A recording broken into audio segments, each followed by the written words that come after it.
Iniciamos aquí nuestro segundo programa dedicado al campo. Como ya saben ustedes, nuestra intención es la de ayudar, en la medida de nuestras posibilidades, a resolver los problemas derivados de esta actividad. Recuerden que pueden realizar sus consultas a nuestro técnico llamando por teléfono al número 5628-017 y lo pueden hacer durante el tiempo que dura la emisión. Ya sin más, vamos a pasar a presentar a nuestro técnico. Pepe, buenas tardes. Buenas tardes. En el programa pasado dejaste claro lo que era la mamitis, los problemas de que ella podría generar, tanto a nivel de calidad de leche como de cantidad, y sus consecuencias económicas, lógicamente. Pero ¿cómo sabemos si existe mamitis en nuestro rebaño? Podemos referirnos en primer lugar a la mamitis clínica.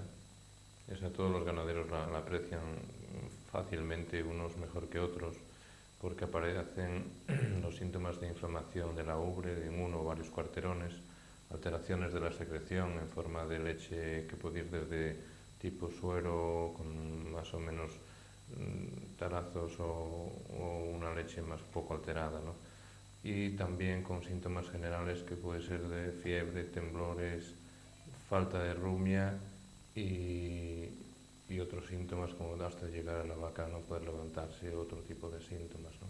Palpar la ubre antes y después de ordeñar, comprobar siempre los primeros chorros de leche y a poder ser hacerlo en un recipiente con fondo oscuro. Nunca deberíamos poner la leche en la mano, ni tirarla al suelo en los establos con circuito cántara. En la sala de ordeño se puede ordeñar al suelo pasando después la manguera, pero a la mano nunca porque podría ser fuente de contagio a otras vacas. Es muy importante este paso de detectar la mamitis clínica rápidamente antes de ordeñar porque nos permitirá apartar esa leche del tanque, lo cual nos incrementaría el contagio celular.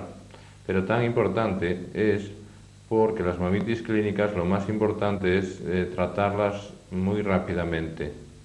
Siempre se debe evaluar adecuadamente si la mamitis es grave o no, porque si nos equivocamos y ponemos un tratamiento demasiado suave, perderíamos 12-24 horas que aunque después apliquemos el tratamiento adecuado, igual es demasiado tarde para conseguir la curación de este proceso.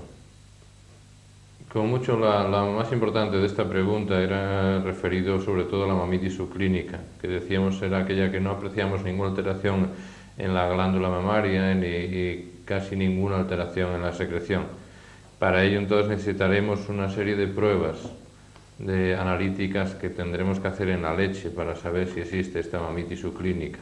Hay muchas pruebas basadas unas en la determinación de pH, cloruros, catalasa, conductividad eléctrica, etc. Pero nosotros vamos a quedarnos solamente con lo más práctico, que son las que se basan en el contagio de células somáticas. Las células somáticas son células del propio animal que se eliminan por la leche y pueden ser células de la propia glándula mamaria que se desprenden o bien leucocitos o glóbulos blancos que aparecen para defender a la ubre de infecciones mamíticas. Por tanto, una presencia elevada de células somáticas en la leche, nos referimos a valores por encima de 200.000, es un buen indicador de la presencia de mamitis en ese cuarterón o en esa ubre, o en el rebaño, dependiendo de donde hayamos obtenido la muestra. Sí, efectivamente el problema, como bien dices, es el tema de las células somáticas, ¿no? Pero ¿qué instrumentos tenemos para saber cómo medimos esa cantidad de células somáticas? Sí, tenemos fundamentalmente dos métodos. Un método de establo, que es el test de California, que todos los ganaderos conocen perfectamente. Se basa en la utilización de un reactivo. Se mezclarían 2 centímetros de leche procedente de cada cuarterón con 2 centímetros del reactivo. Después de una ligera agitación se comprueba el cambio de color, que nos indicaría un cambio de pH, normalmente hacia azul intenso, indicando el proceso inflamatorio. Y por otra parte un cambio, una gelificación tanto más intensa cuanto más células existen en esa leche, cuanto más proceso inflamatorio tenemos en esa leche. Es una prueba, no es absolutamente cuantitativa, pero puede utilizarse como tal. Pruebas y las otras pruebas son pruebas más exactas se realizan en el laboratorio con máquinas especializadas y esta información nos va a llegar procedente del LILA, Laboratorio Interprofesional Lechero de Asturias, a prácticamente a todos los ganaderos. Aparte de incluir bacteriología, proteína, grasa, pues también vamos a tener esta información, células somáticas. Hay que tener cuidado, no confundir lo que es bacteriología, que el límite máximo permitido por la ley van a ser 100.000 bacterias por mililitro, con recuento de células somáticas, que el límite máximo permitido van a ser 400.000. Una cosa son células y otra cosa son bacterias. Normalmente la bacteriología no está relacionada con la mamitis, pero sí el contagio de células somáticas sí está relacionado directamente con la mamitis. Tener esto muy en cuenta a la hora de entender o de analizar la información que nos llega del laboratorio interprofesional. Es muy importante valorar si el recuento de células somáticas está por encima o por debajo de 400.000, no solo ya por los motivos legales, sino porque eso, sobre todo por encima de 300.000, ya podemos pensar que existe un problema de mamitis en nuestro rebaño.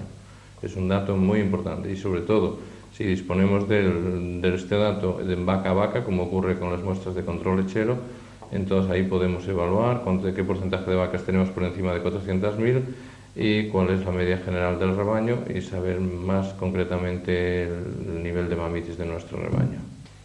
Acabas de hacer referencia a los distintos niveles de mamitis, ¿no? Por un lado. Y por otro lado, en el programa anterior habías comentado de que la mamitis era una enfermedad que no se podía erradicar, ¿verdad? Entonces, ¿qué nivel de mamitis podemos decir que se puede considerar aceptable?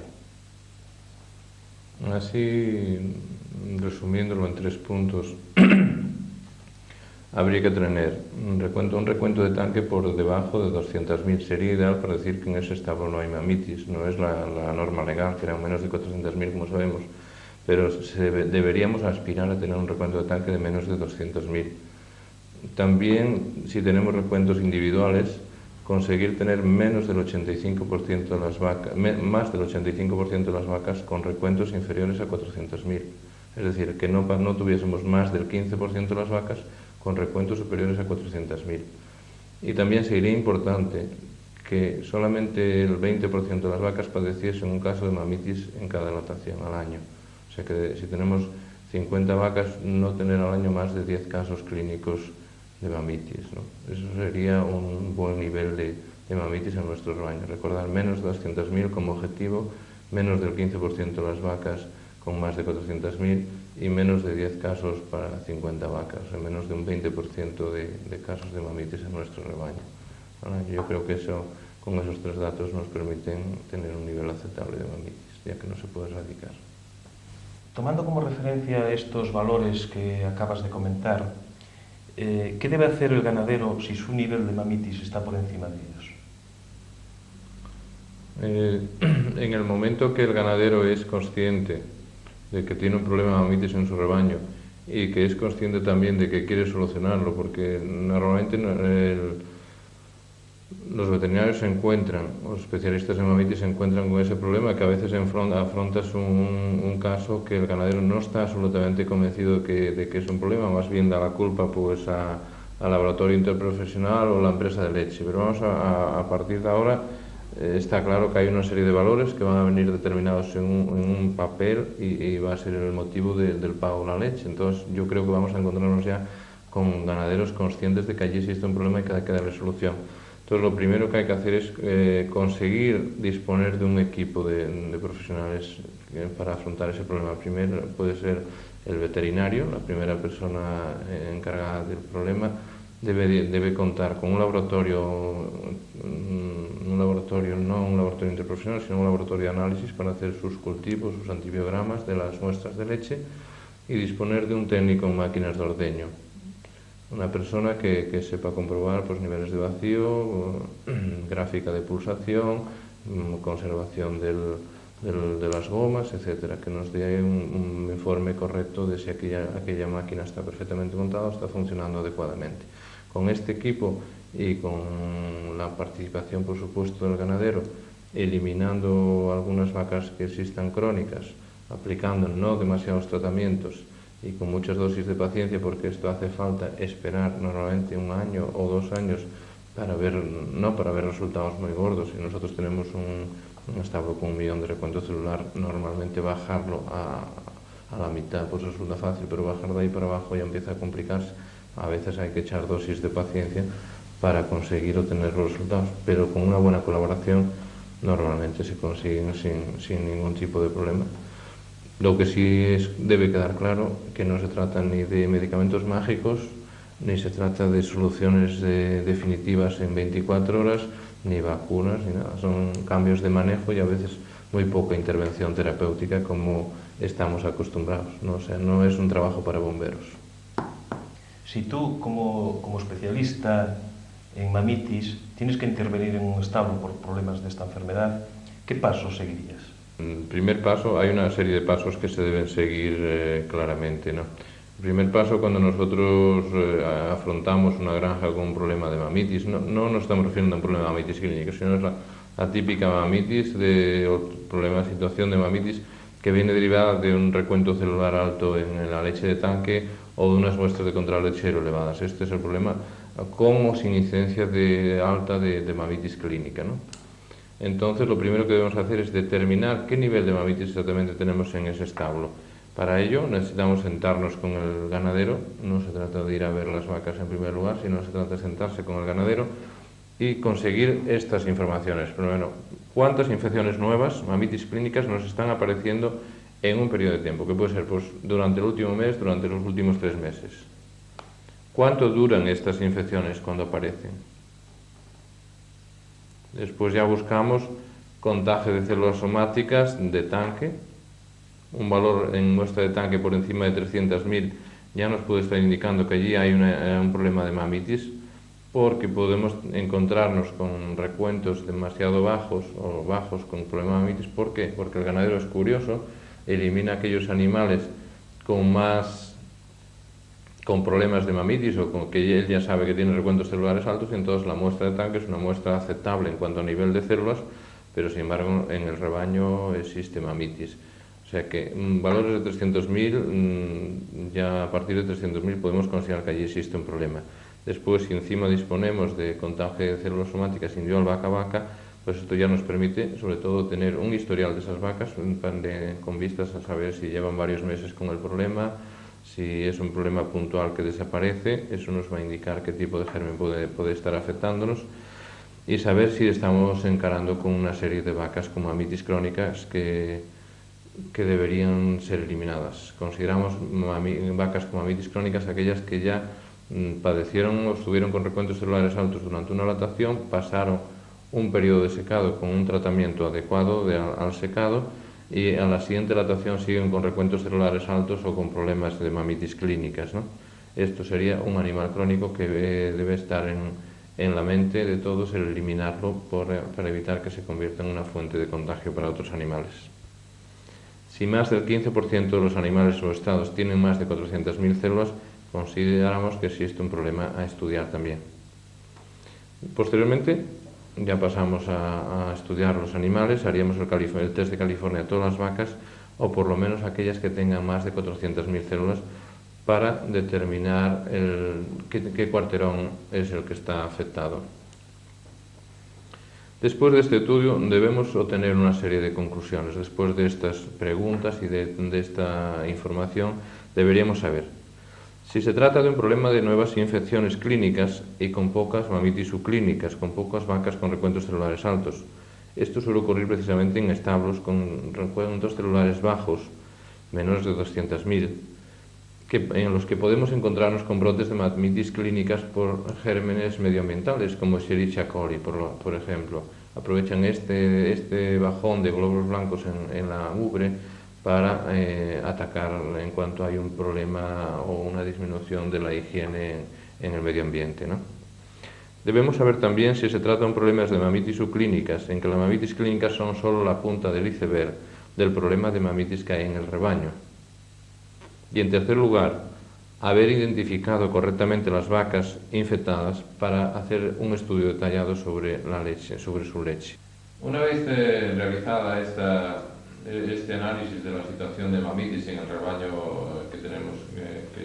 que estamos estudiando, El paso siguiente será la obtención de una serie de muestras de leche para su estudio en el laboratorio. Podemos obtener dos tipos de muestras. Hay un tipo de muestra que no se está haciendo mucho en los laboratorios españoles, en algunos laboratorios y otros no, que es el estudio de una muestra procedente del tanque. Es con vista sobre todo a la identificación de bacterias que producen mamitis contagiosas, como puede ser Streptococcus galactiae, Staphylococcus aureus o Mycoplasma bovis. Es muy importante de vez en cuando hacer un chequeo de la leche de tanque para ver si tenemos ese tipo de mamitis que sabemos que pueden incluso llegar a erradicarse. Pero lo más corriente es obtener muestras de leche del cuarterón, de los cuarterones de aquellas vacas afectadas de mamitis o que poseen un recuento de más de 400.000 células.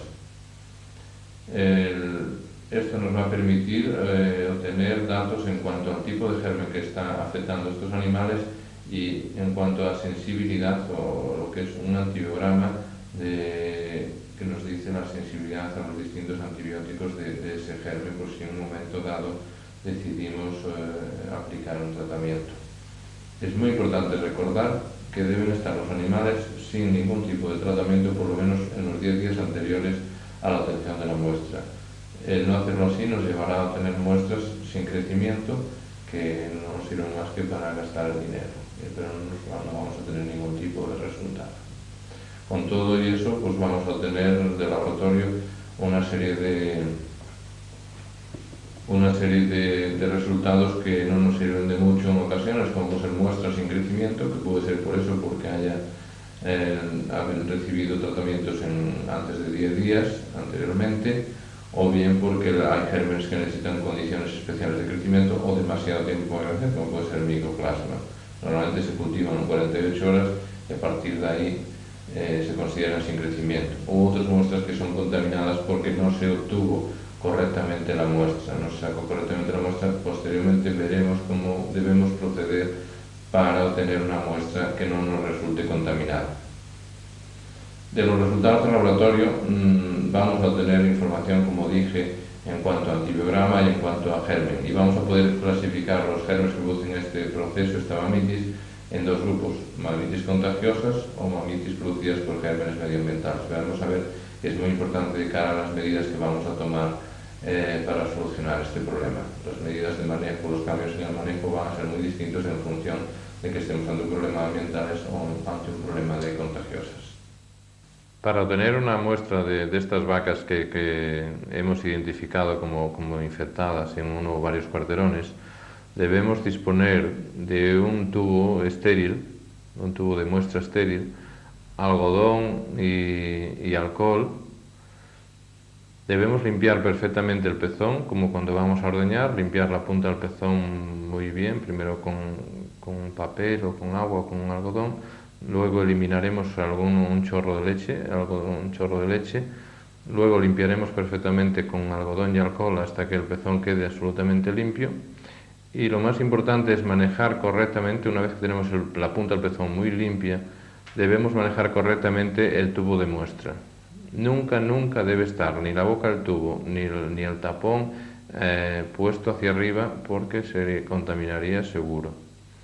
O sea, debemos colocar el tubo boca abajo, el tapón boca abajo, y el tubo lo máximo que puede es ponerse en horizontal.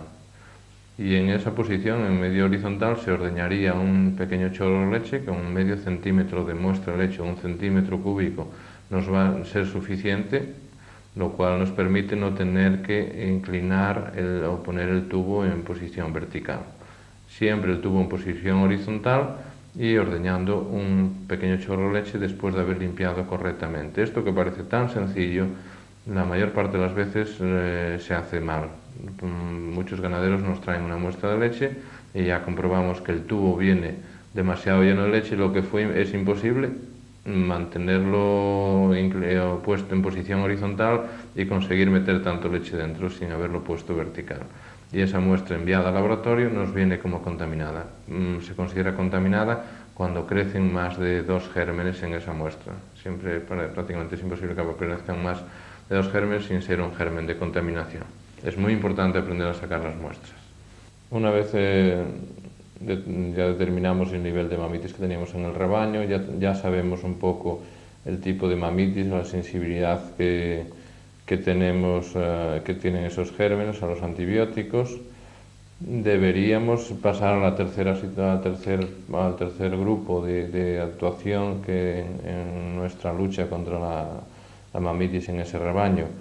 Y es muy importante evaluar la rutina de ordeño. Se debe visitar a la hora de ordeñar y ver cómo está ordeñando ese ganadero, aunque es difícil convencerlo de que no sabe ordeñar un ganadero a estas alturas, pero vamos a ver en programas posteriores, vamos a ver cómo se debe realizar, cómo debe ser la rutina de ordeño, desde que este animal viene del pasto o de los cubículos, pasa por la sala de ordeño, hasta que vuelva a salir. ¿Cómo debe hacer? ¿Qué debe hacer el ganadero? ¿Cómo debe estar la vaca para proceder a su ordeño? Esto es muy importante, hay una serie de pasos que debemos seguir que son muy importantes a la hora de prevenir la aparición de mamitis. Debemos también revisar el equipo ordeño por un técnico especialista. Debe ser revisado el equipo ordeño y tomar las decisiones oportunas en cuanto a cambio de gomas o en cuanto a cambio incluso hasta de la bomba de vacío o de algún detalle de montaje. Debemos también supervisar el ambiente en que se están moviendo los animales, dónde duermen, si están en pastos, si están en cubículos, cómo están las camas, etcétera. Todo eso, cómo está la ventilación, la temperatura del ambiente, etcétera. Todo eso va a tener mucha importancia. Una vez tomados los datos sobre todos estos detalles, nos queda únicamente hacer una toma de decisiones. Todos estos detalles de evaluación de rutina de ordeño, revisión del equipo de ordeño y en cuanto a cómo está el medio ambiente donde se mueven estos animales, son objeto de estudio detallado en posteriores programas. Vamos a hacer 3 programas, uno dedicado a cubículos, otro dedicado al equipo de ordeño y otro dedicado a la rutina de ordeño. Yo creo que son muy importantes, son los pasos más importantes para la prevención de la mamitis. Y después nos queda tomar las decisiones en cuanto a tratamientos, en cuanto a eliminación de vacas, para ir bajando el recuento celular y conseguir mantener este establo o colocarlo a un nivel de mamitis aceptable, como hablábamos anteriormente.